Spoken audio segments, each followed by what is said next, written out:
ಶ್ರೀ ಕ್ಷೇತ್ರ ಧರ್ಮಸ್ಥಳ ಹಾಗೂ ಧರ್ಮಾಧಿಕಾರಿಗಳ ವಿರುದ್ಧ ಸಾಮಾಜಿಕ ಜಾಲತಾಣಗಳಲ್ಲಿ ಅಪಪ್ರಚಾರ ಮಾಡಿ ಧಾರ್ಮಿಕ ಭಾವನೆಗಳನ್ನು ಘಾಸಿಗೊಳಿಸಿ ಕ್ಷೇತ್ರದ ಪಾವಿತ್ರ್ಯಕ್ಕೆ ಧಕ್ಕೆ ತರುತ್ತಿರುವವರ ವಿರುದ್ಧ ಸೂಕ್ತ ಕಾನೂನು ಕ್ರಮ ಕೈಗೊಳ್ಳಬೇಕೆಂದು ತಮ್ಮಲ್ಲಿ ಮನವಿ ಮಾಡಿಕೊಳ್ಳುತ್ತೇವೆ. ಯಾರು ಸಾಮಾಜಿಕ ಜಾಲತಾಣಗಳಲ್ಲಿ ನಮ್ಮ ಪವಿತ್ರ ಕ್ಷೇತ್ರಕ್ಕೆ ಅಪವಿತ್ರತೆ ಉಂಟು ಮಾಡುತ್ತಿದ್ದಾರೋ ಹಾಗೂ ಯಾವುದೋ ಒಂದು ಕೊರಡೆ ಕೇಸ್ನಲ್ಲಿ ಅದರ ಉದ್ದೇಶ ಇಟ್ಕೊಂಡು ಇಲ್ಲಿ 18 ಕಡೆ ಹಣ ತೆಗೆದು ನೋಡಿದ್ರೆ ಏನು ಸಿಗದೆ ಇರುವ ಇವರ ಉದ್ದೇಶ ನಮ್ಮ ಸ್ಥಳದ ಪಾವಿತ್ರ್ಯ ಧಕ್ಕೆ ಮಾಡೋದೆ ಅಂತ ಅನುಮಾನ ನಮ್ಗೆಲ್ಲ ಬಂದಿದೆ. ಹಾಗಾಗಿ ನಾವು ಡಿಸಿ ಸಾಹೇಬ್ರ ಮೂಲಕ ಸರ್ಕಾರಕ್ಕೆ ನಾವು ಒಂದು ಮನವಿನ ತಲುಪಿಸ್ತಾ ಇದ್ದೀವಿ. ಪ್ರಾರಂಭ ಮಾಡಿದ್ದಲ್ಲ, ಆದ್ರೆ ನಾವು ನಿನ್ನೆ ಪತ್ರಿಕಾಗೋಷ್ಠಿ ಕರೆದು ನಮ್ಮ ಸಮಾಜಕ್ಕೆ ಪತ್ರಿಕಾಗೋಷ್ಠಿ ತಿಳಿಸಿದ್ವಿ.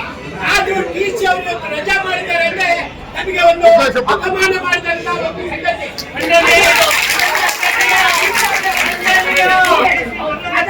ಅದನ್ನ ನಾವು ಖಂಡಿಸ್ತೀವಿ.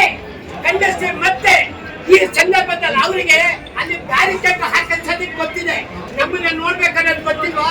ನಾವು ಇಷ್ಟೆಲ್ಲ ಬರ್ತೀವಿ ಅಂತ ಪೊಲೀಸರು ಈ ಕಡೆ ನಮ್ಮನ್ನ ಕಟ್ಕೊಂಡ್ಬರಕ್ಕಾಗಲ್ಲ. ಡಿಸಿ ಅವರಿಗೆ ಈ ಮುಖಾಂತರ ಎಚ್ಚರಿಕೆ ಕೊಡ್ತಾ ಇದ್ವಿ. ಡಿಸಿ ಅವ್ರು ಬಂದು ನಮ್ಮ ನಾಯಕರಾಯ್ತಂತ ಡಾಕ್ಟರ್ ರಮೇಶ್ ಅವರಿಗೆ ನಾಯಕತ್ವ ಕೊಟ್ಟಿದ್ವಿ. ಅದಕ್ಕೋಸ್ಕರ ನಾವು ತಾಳ್ಮೆಯಿಂದ ಇರ್ತೀವಿ.